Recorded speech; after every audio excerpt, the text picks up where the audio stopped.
yeah, I mean, yeah, it's in your 11th house because Scorpio's in your, because Jupiter is in Scorpio in the 11th house.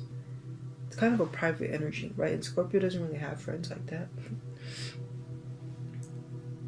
But yeah, so that's like the 4th house. Now on to get into the 5th house. So the 5th house is a house that deals with like dating, it deals with love, it deals with like one's sex life, it deals with entertainment, and it also deals with offspring, so you feel what I'm saying. Um and so first and foremost, with the 5th house being in Aries, this kind of indicates that you are when it comes to like your sexual energy and your sexual nature, Aries is like ruled by Mars, and Mars is the primary planet that deals with sexuality. So there is like an immense raw amount of sexual energy here. The thing about the 5th house is like the house of Leo, and so the thing about Leo being ruled by the sun is when sexual energy is concerned, and we're talking about Leo, unlike Scorpio, we're not really talking about sex itself. We're talking about like energy. You feel me? Yeah, we're talking about like creativity, rather I should say, the creative force associated with sexual energy.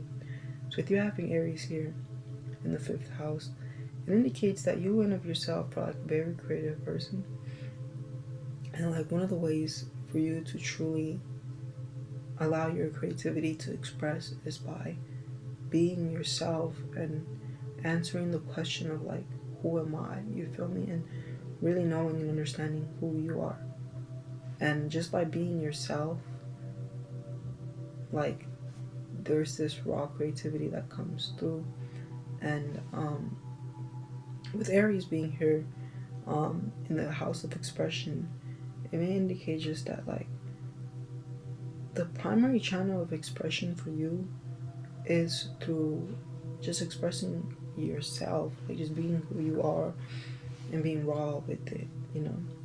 And as far as like the sexual energy is concerned, this like 5th house in Aries, right? Of course, with the Scorpio also highlights that you are like how like you have a high libido type energy. You feel me?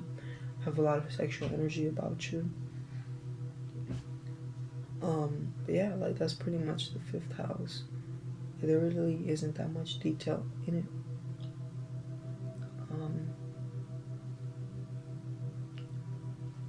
Okay, and then I guess if I was to want to expand and give you more detail, we'll look at um, Mars, right? And you have Mars within the 7th house in the sign Gemini, right?